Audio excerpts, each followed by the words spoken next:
Hola, bienvenidos a Esquina Literaria. Soy Yolanda Miranda y les estoy compartiendo la lectura de este libro, De animales a dioses, breve historia de la humanidad.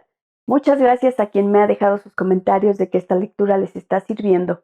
Estamos en el capítulo 12 que se llama La ley de la religión y el día de hoy vamos a leer Dios es uno.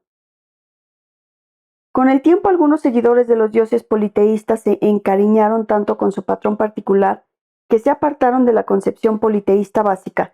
Empezaron a creer que su Dios era el único Dios y que Él era en realidad el poder supremo del universo, pero al mismo tiempo continuaron considerando que poseía intereses y prejuicios, y creyeron que podrían pactar con Él. Así nacieron las religiones monoteístas, cuyos seguidores imploraban al poder supremo del universo que les ayudara a recuperarse de la enfermedad, que ganaran la lotería y que consiguieran la victoria en la guerra.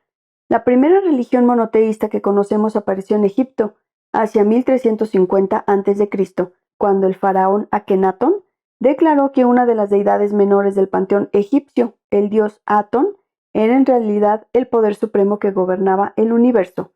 Akenatón institucionalizó el culto de Atón como religión de Estado e intentó detener el culto y todos los demás dioses.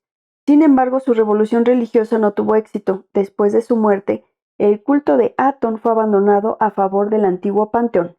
El politeísmo continuó dando origen aquí y allá a otras religiones monoteístas, pero se mantuvieron marginales, entre otras cosas porque no consiguieron digerir su propio mensaje universal. El judaísmo, por ejemplo, argumentaba que el poder supremo del universo tiene intereses y prejuicios, pero que su interés principal se centra en la minúscula nación judía y en la oscura tierra de Israel. El judaísmo tenía poco que ofrecer a otras naciones, y a lo largo de la mayor parte de su existencia no ha sido una religión misionera. Puede denominarse a esta etapa la fase de monoteísmo local. El gran avance llegó con el cristianismo. Esta fe se inició como una secta judía esotérica que intentaba convencer a los judíos de que Jesús de Nazaret era el Mesías tanto tiempo esperado. Sin embargo, uno de los primeros líderes de la secta, Pablo de Tarso, razonaba que si el poder supremo del universo tiene intereses y prejuicios, y si él se había molestado en hacerse carne y morir en la cruz por la salvación de la humanidad, entonces eso era algo que todos deberían escuchar, no solo los judíos. Así era necesario extender la buena nueva, el Evangelio, acerca de Jesús por todo el mundo. Los razonamientos de Pablo cayeron en terreno fértil. Los cristianos empezaron a organizar actividades misioneras extendidas y dirigidas a todo el mundo. En uno de los giros más extraños de la historia, esta secta judía esotérica se apoderó del todopoderoso Imperio Romano. El éxito de los cristianos sirvió de modelo para otra religión monoteísta que apareció en la península arábiga en el siglo VII, el Islam. Al igual que el cristianismo, el islamismo empezó como una pequeña secta en un remoto rincón del mundo, pero en un nuevo giro histórico todavía más extraño y rápido, consiguió salir de los desiertos de Arabia y conquistar un inmenso imperio que se extendía desde el Océano Atlántico hasta la India. De ahí en adelante, el monoteísmo desempeñó un papel fundamental en la historia del mundo. Los monoteístas han tendido a ser mucho más fanáticos y misioneros que los politeístas. Una religión que reconoce la legitimidad de otras creencias implica o bien que su Dios no es el poder supremo del universo, o bien que ha recibido de Dios solo parte de la verdad universal. Puesto que los monoteístas han creído por lo general que están en posesión de todo el mensaje del único Dios, se han visto obligados a desacreditar a todas las demás religiones.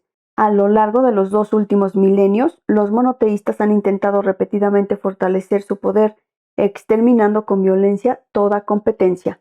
Y ha funcionado a principios del siglo I después de Cristo. Apenas había ningún monoteísta en el mundo. Hacia el año 500 después de Cristo, uno de los mayores imperios del mundo, el Imperio Romano, era una organización política cristiana y los misioneros extendían rápidamente el cristianismo a otras partes de Europa, Asia y África. A finales del primer milenio después de Cristo, la mayor parte de la gente en Europa, Asia Occidental y el norte de África era monoteísta, y los imperios desde el Océano Atlántico hasta el Himalaya afirmaban que habían sido ordenados por el único y gran Dios. A principios del siglo XVI, el monoteísmo dominaba la mayor parte de Afroasia, con la excepción de Asia Oriental y las partes australes de África, y empezó a extender largos tentáculos hacia Sudáfrica, América y Oceanía. Hoy en día, la mayoría de la gente fuera de Asia Oriental es partidaria de una religión monoteísta u otra, y el orden político global está construido sobre cimientos monoteístas. Sin embargo, de la misma manera que el animismo continuó sobreviviendo dentro del politeísmo, el politeísmo continuó sobreviviendo dentro del monoteísmo. En teoría, una vez que una persona cree que el poder supremo del universo tiene intereses y prejuicios, ¿qué sentido tiene seguir rindiendo culto a poderes parciales? ¿Quién querría que la atendiera un burócrata inferior cuando tiene abiertas las puertas del despacho del presidente? De hecho, la teología monoteísta tiende a negar la existencia de todos los dioses, excepto el Dios supremo, y a verter el fuego del infierno y al crevite sobre quien quiera que ose adorarlos. Pero siempre ha habido un abismo entre las teorías teológicas y las realidades históricas. A la mayoría de la gente le ha resultado difícil digerir completamente la idea monoteísta. Han continuado dividiendo el mundo en nosotros y ellos, y considerando que el poder supremo del universo es demasiado distante y ajeno para sus necesidades mundanas. Las religiones monoteístas expulsaron a los dioses por la puerta delantera con mucha alaraca, solo para dejarlos entrar de nuevo por la ventana lateral. El cristianismo, por ejemplo, desarrolló su propio patrón de santos, cuyo culto difería poco de los dioses politeístas, de la misma manera que el dios Júpiter defendió Roma y Huitzilopochtli protegió el imperio azteca. Así cada reino cristiano tenía su propio santo patrón, que le ayudaba a superar dificultades y a ganar guerras. Inglaterra estaba protegida por San Jorge, Escocia por San Andrés, Hungría por San Esteban, y Francia tenía a San Martín. Ciudades, pueblos, profesiones e incluso enfermedades tenían su propio santo. La ciudad de Milán tenía a San Ambrosio, mientras que San Marcos velaba sobre Venecia. San Florián protegía a los deshollinadores, mientras que San Mateo echaba una mano a los recaudadores de impuestos en apuros.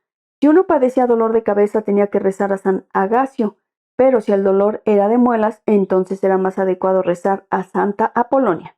Los santos cristianos no solo se parecían a los antiguos dioses politeístas, sino que a menudo eran los mismos dioses disfrazados. Por ejemplo, la diosa principal de la Irlanda céltica, anterior a la llegada del cristianismo, era Brígida. Cuando Irlanda fue cristianizada, Brígida fue asimismo bautizada, convirtiéndose en Santa Brígida, la santa más venerada en la Irlanda católica hasta la actualidad. Espero que les haya gustado la lectura del día de hoy de este libro de Animales a Dioses de Yuval Noah Harari, Breve Historia de la Humanidad. Los espero en el próximo video para continuar. Muchas gracias por escucharme.